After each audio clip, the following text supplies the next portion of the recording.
Haya, ndugu wapenzi, ninawasalimu katika jina la Yesu Kristo. Neema na amani zitokazo kwa Mungu Baba na kwa Bwana wetu Yesu Kristo ziwe pamoja nanyi. Natumaini sisi wote tuko salama. Napenda siku zote kujitambulisha kwa majina yafuatayo: Saidi Sango Jean Baptiste. Mimi ninaishi Bujumbura, Burundi. Hapo ndipo makao yangu ninaishi mimi, na kidogo mimi ni mhubiri. Ninajaribu kufanya utafiti ndani ya maandiko matakatifu na kufundisha kile ambacho nimeelewa kutokana na kile ambacho Roho wa Mungu anahitaji nielewe. Ndugu zangu, baadhi ya watu wengi kweli wanakuwa wanaenda makanisani tu, lakini kuna kitu ambacho wanakuwa wajui katika maandiko kwa sababu ya kutokujitafutia wenyewe. Biblia inasema hivi katika kitabu cha Isaya sura 34 na mstari wa 16, inasema, tafuteni katika vitabu vya Mungu mkasome. Kutafuta katika kitabu cha Mungu na kusoma itamfanya mtu asiangamie kwa kukosa maarifa. Maana Mungu anasema katika kitabu cha Hosea sura 4 na mstari wa 6, inasema hivi: watu wangu wanaangamia kwa kukosa maarifa. Kwa kuwa wewe umeyakataa maarifa, mimi nami nitakukataa wewe, usiwe kuhani kwangu mimi. Kwa kuwa umesahau sheria ya Mungu wako, mimi nami nitawasahau watoto wako. Sasa kinachotuhusu hapa sana ni watu wangu wanaangamia kwa kukosa maarifa. Mungu anasema ya kwamba kuna maarifa ambayo watu wake wanaikosa na kisha wanaangamia. Sasa unaposoma kitabu, unapotafuta katika kitabu cha Mungu ukasome, ni kuepukana kwa kuangamia kwa kukosa maarifa. Maana Biblia inasema katika kitabu cha Waefeso sura 6 mstari wa 17, inasema neno la Mungu inasema hivi: tena pokeeni shapeo ya wokovu na upanga wa Roho ambao ni neno la Mungu.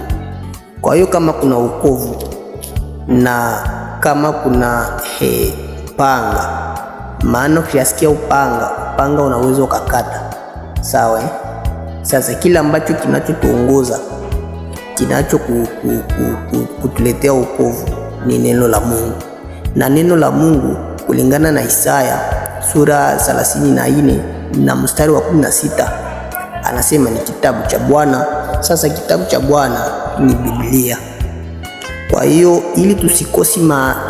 ili tusiangamie, ni lazima tutafute maarifa katika kitabu hichi ambacho ni cha Mungu, na ndicho kitatuletea wokovu, sawa. Basi leo nilitaka kidogo nigusie kuhusu salamu. Unakutana baadhi ya watu wengi kwa kutokusoma maandiko, wanaweza wakakutanana kama vile Mkristo akakutanana na mwenzake Mkristo pembeni, kisha akamsalimia Bwana Yesu asifiwe, Bwana Yesu asifiwe. Inakuwa kidogo ni kuchanganya vitu. Kama kuna salamu, mfano Waislamu wanasalimiana, wanasema salamu ya Mwenyezi Mungu inaitwa assalamu alaikum wa rahmatullahi wa barakatuh, na napoitikia mwenzake anaitikia wa alaikum salam wa rahmatullahi taala wa barakatuh. Kwa hiyo wanaita hiyo ni salamu ya Mwenyezi Mungu. Lakini ukishasoma maandiko, salamu hiyo wanaosalimiana hao walimu zetu ni salamu ambayo sisi tumeifunzwa tokea Yesu, ikaja ikaandikwa Qur'an na ikabadilishwa ikatiliwa mkiarabu, wakati ilikuwa iko mkiebrania, wakaibadilisha kisha wakasema hii ni salamu yetu sisi Waislamu. Na salamu hiyo inamaanisha anapokutolea salamu hivyo, anapomtolea mwenzake salamu, anamaanisha amani ya Mwenyezi Mungu na iwe pamoja nawe. Na yeye anapoitikia anaitikia amani hiyo ya Mwenyezi Mungu iwe na kwako pia. Sawa. Sasa sisi wa Kristo ambao salamu hii sisi tumefundishwa na Yesu Biblia, tunaiacha, tunakuwa tunasema Bwana Yesu asifiwe. Bwana Yesu asifiwe, ndugu zangu, si salamu, ni kumsifu Mungu. Ni neno natumika kwa kumsifu Yesu.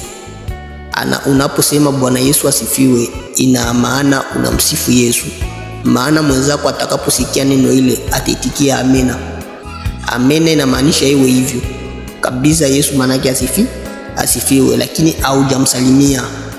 Sasa kwa ujanja wa ndugu zetu wameichukua ile salamu yetu wakaipeleka, wakawa wanaitumikisha yao, kisha wakaita salamu ya Mungu.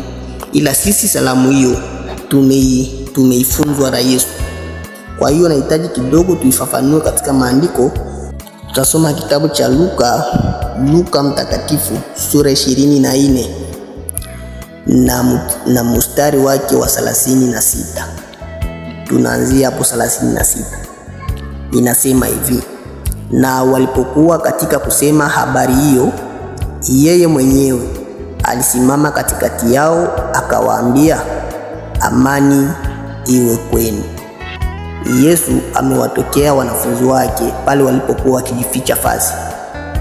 Wakati aliwatokea akasimama katikati yao, Biblia inasema aliwaambia, amani iwe kwenu. Ni salamu amewasalimia, amewaambia amani iwe kwenu. Kwa hiyo kitu cha kwanza unapokutana na mtu ni lazima umsalimie, na ukishamsalimia umsalimie amani iwe kwako. Kama ni wengi unasema amani iwe kwenu. Aliwakuta ni baadhi ya wengi akawasalimia, akawaambia amani iwe kwenu. Sawa.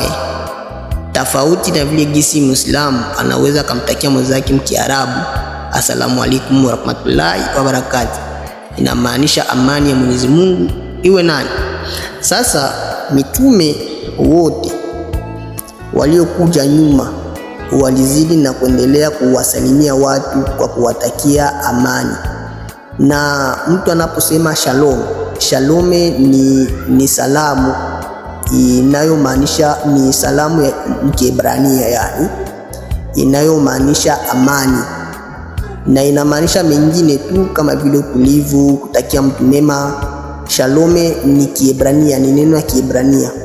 Vile vile inatumika kwa neno amani mkiswahili. Kwa hiyo unapomkuta mtu ukishamwambia shalom, ni Kiebrania, inamaanisha amani. Si vibaya ni kumsalimia, inamaanisha amani. Shalom, amani. Sawa. Yesu alipowatokea wanafunzi wake aliwaambia amani iwe kwenu. Kwa hiyo ukishamtakia mwenzako shalom, ni kumwambia amani iwe kwako, uwe na amani. Ile ni salamu kabisa tosha ambayo Yesu aliwafundisha wanafunzi. Ndio maana ukishakuta sasa katika vitabu vingine vyote vya Paulo, vitabu vya nyaraka vyote vya Paulo, alikuwa akiwaandikia watu neno hiyo ya amani. Hata katika kwa kuanza kuandika na kwa kumalizia, unaona Waislamu wanakuwa ni wajanja sana. Anaweza akaja kunyumba na akawasalimia watu ambao wanakuta pale, akawaambia asalamu alaykum wa rahmatullahi wa barakatuh, na vile vile wakati anataka toka aende vile vile anawaachia tena salamu, asalamu alaykum wa rahmatullahi wa barakatuh, kisha anaenda. Unaona kitu hiki ni kitu ambacho wamekopi kwetu sisi. Ndio maana wakuta Paulo katika manyaraka zake, mfano tusome kitabu cha Wagalatia hapa tu mwanzo kabisa, wakati ambapo ameanza kuandika kitabu kwa Wagalatia, Paulo aliwatakia watu neema na amani ya Mungu.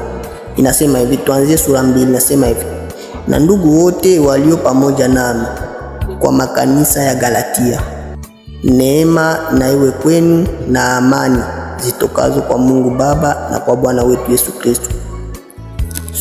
Sura 1 mstari wa 2. Angali kabisa anaanza.